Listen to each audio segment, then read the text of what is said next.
Halo Pade Lover, ketemu lagi ya sama Pade. Dan seperti biasa, kali ini Pade bakal mendongeng sebuah alur cerita dari film-film yang kalian request. Dan untuk hari ini, requestan datang dari teman kita yang satu ini. Dia merequest sebuah film yang berjudul Who is Taxi.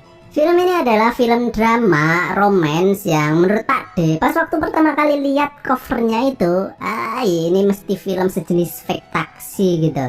Itu loh, yang penumpang taksinya pas di tengah-tengah jalan justru gantian ditunggangi sama supir taksinya. Tahu ya.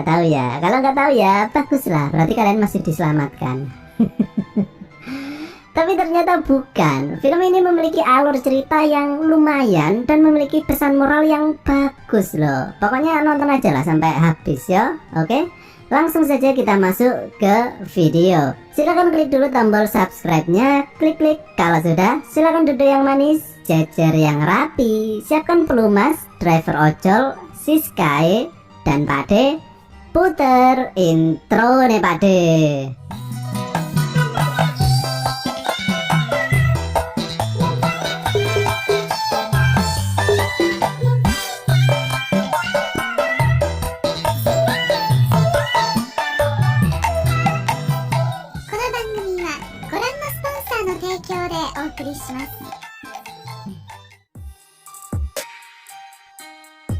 Film ini dimulai dengan seorang cowok yang baik sih sebenarnya, bukan fuckboy dan sejenisnya ya. Dia ini bernama Inman dan dia ini adalah avatar pengendali taksi alias supir. Nah, Inman bareng gerombolan daun kenyut ini kemudian berencana untuk pergi ke pijat plus gitu.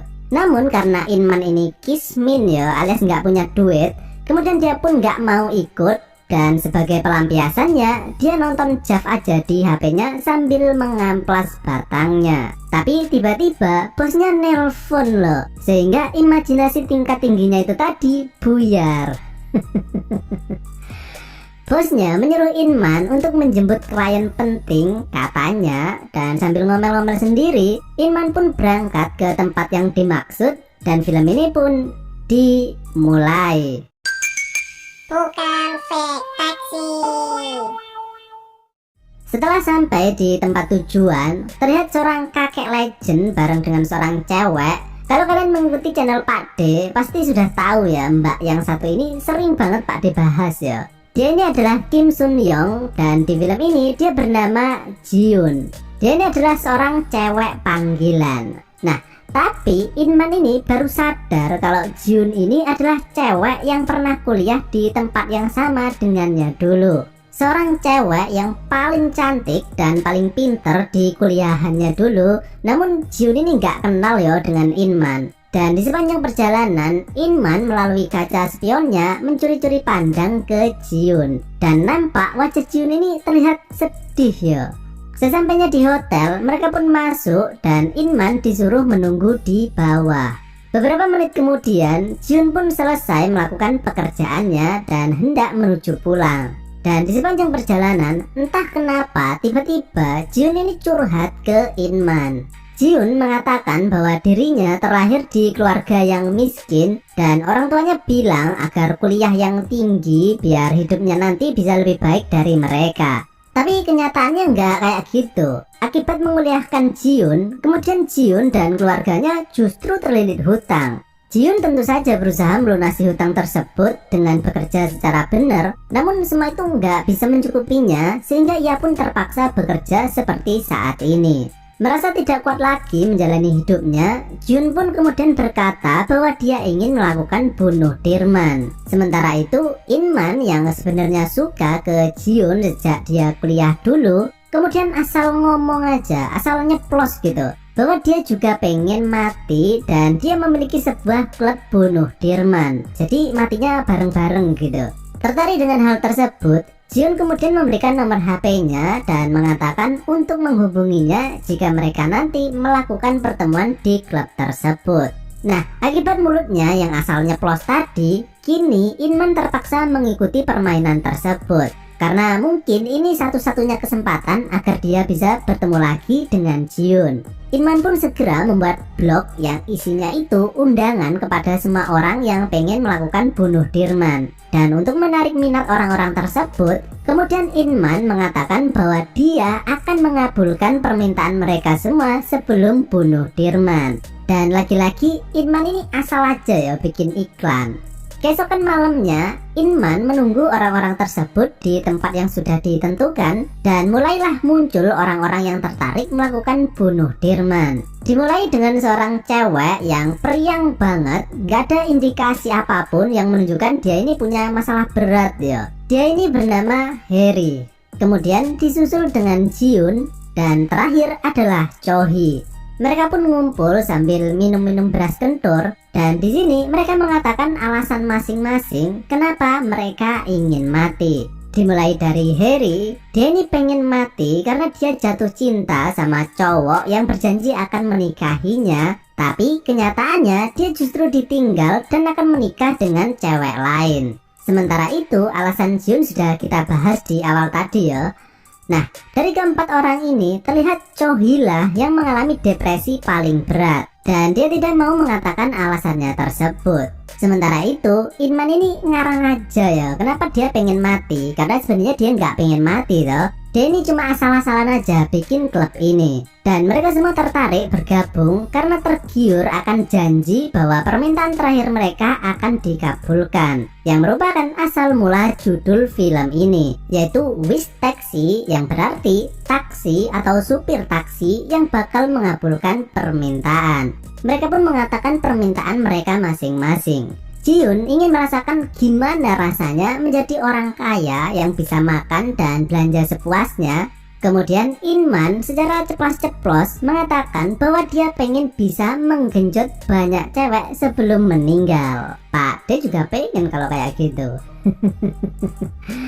Sementara itu, yang lain masih belum memikirkan apa yang mereka inginkan. Keesokan harinya, Inman pun berusaha memenuhi permintaan Jiun terlebih dahulu, yaitu datang ke restoran paling mahal dan ke toko barang-barang bermerek yang kalau sekiranya yang pesan itu Pak D, paling Pak D langsung jual rumah.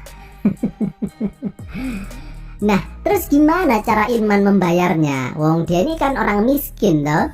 Nah, ternyata Inman ini memeras kakek legend tadi karena dia tahu semua informasi penting ketika ia mabuk di taksinya. Setelah selesai, mereka kemudian mampir di sebuah penginapan untuk nyantai-nyantai sambil makan-makan dan minum-minum. Dan beberapa saat kemudian terlihat Harry yang sudah sangat teler sehingga Chohee harus mengantarnya ke dalam kamar. Sementara itu Jiun yang merasa seneng banget karena keinginannya sudah terkabul. Kemudian sebagai gantinya dia pun mengabulkan permintaan Inman, yaitu melakukan prosesi bercocok tanam. Mantap. Sementara itu Chohee yang merupakan orang yang terlihat paling menderita dan pengen segera melakukan bunuh Dirman, kemudian pergi menuju ke dalam taksi dan sembari memegang HP yang terlihat foto dirinya dengan seorang pria. Kemudian Chohee menghidupkan obat nyamuk bakar merek Cap Bundir. Obat nyamuk bakar Cap Bundir mampu menghabisi nyamuk dalam sekejap termasuk orangnya. Dengan aroma khas teletong yang menusuk hidung, dijamin Anda pasti ketagihan. Obat nyamuk bakar Cap Bundir, rasanya nyamuk banget. Beberapa saat kemudian, Inman yang hendak mengambil sempaknya di taksi, kemudian menemukan Chohee di dalam taksi yang kini sudah dipenuhi dengan asap. Inman pun langsung mengeluarkan Chohee dan untung saja Chohee ini masih bisa diselamatkan yo. Keesokan harinya tiba giliran Harry yang memiliki sebuah permintaan, yaitu dia ingin mengacaukan hari pernikahan mantannya dulu yang sedang mengadakan acara pernikahan, yaitu dengan cara menyamar menjadi mempelai wanita dan dengan bantuan Jiun dia berhasil menghancurkan biji masa depannya. Dan sebagai rasa terima kasihnya, kemudian Harry pun kini mengabulkan permintaan Inman untuk berwisata ke dalam goa. Jadi udah 2 cewek ya yang kena. Sementara itu terlihat Chohi yang sedang ngowoh di pinggir kali, dan di sini kita diperlihatkan masa lalu Chohi, kenapa dia ini sampai segitu sedihnya. Ternyata beberapa waktu lalu Chohi ini hendak melangsungkan pernikahan. Namun di tengah perjalanan mereka ini kemudian mengalami kecelakaan yang mengakibatkan calon suaminya tersebut meninggal. Sehingga dia ini merasa sedih dan kesepian banget yo. Malamnya Chohi yang masih belum memiliki permintaan karena yang ada di pikirannya selama ini cuma pengen cepat mati gitu aja. Kemudian dia terlebih dahulu mengabulkan permintaan Inman untuk bergerilya di lahan gundul tanpa rumput. Dan pada poin ini Pak D bener-bener iri ya. Inman ini main sama 3 cewek loh, dan gak ada yang marah pula. Keesokan harinya sebelum memutuskan melakukan bunuh Dirman, mereka kemudian berpikir untuk berpisah terlebih dahulu menyendiri selama 2 hari. Dan dalam masa tersebut, masing-masing karakter ini kemudian mencoba mencari arti di dalam hidup mereka. Jiun yang kemudian menjual semua barang mewah yang dibelinya tadi, berniat untuk memberikan semua uangnya kepada ibunya. Namun ternyata ibunya kini sudah menjual semua properti miliknya untuk melunasi hutang Jiun. Dan di sini Jiun sadar bahwa jika ia sampai mengakhiri hidupnya, bukankah itu adalah hal yang sangat egois ya? Karena bukan cuma dirinya saja toh yang tersakiti, melainkan orang-orang yang sayang kepadanya. Harry yang hendak menemui mantan pacarnya untuk meminta maaf karena sudah merusak acara pernikahannya, justru melihat mantannya tersebut kini sudah ganti cewek lagi. Dan di sini ia sadar kenapa dia harus sampai membuang-buang hidupnya demi laki-laki seperti itu. Sementara itu, Chohi kini merasa ragu untuk mengakhiri hidupnya karena selama beberapa hari ini dia ini merasa bahagia banget berada di antara ketiga orang tersebut. Karena dia ini sadar yo bahwa setelah kepergian calon suaminya tersebut, dia ini merasa sangat kesepian. Dan Chohi justru menemukan hal-hal yang bisa menghibur rasa kesedihannya tadi ketika ia bersama dengan ketiga orang tersebut. Sementara itu, Inman kini sadar bahwa dia ini jatuh cinta kepada Chohi. Dan Chohi pun kini seolah-olah memiliki keinginan untuk hidup lebih lama lagi.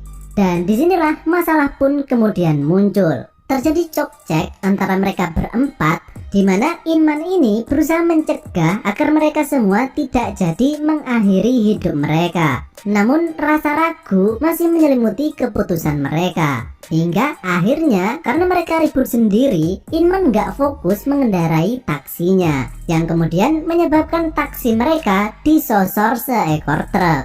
Beberapa hari kemudian, terlihat mereka berempat masuk rumah sakit dan mengalami cedera namun masih hidup semua. Dan dokter kemudian mendatangi Chohi karena dia ini koma selama beberapa hari dan mengatakan bahwa dia kini tengah hamil, yang semakin membuatnya memiliki semangat untuk hidup lebih lama lagi. Dan karena Chohi tadi masih belum memiliki permintaan, kemudian Chohi pun menyebutkan permintaannya tersebut, yaitu dia ingin agar mereka berempat untuk melanjutkan hidup dan berusaha sebaik mungkin di dalam hidup mereka. Dan mereka pun menyetujui permintaannya tersebut. Beberapa tahun pun berlalu, kini Jiun dan Harry sudah bekerja di sebuah toko pakaian. Sementara itu, Inman kini sudah menikah dengan Chohi yang sudah memiliki anak, dan terlihat dia kini juga sudah mengandung anak kedua. Sangat aktif ya bercocok tanamnya. Dan akhirnya mereka semua kini pun bisa melanjutkan hidup mereka sebaik mungkin, dan film ini pun berakhir.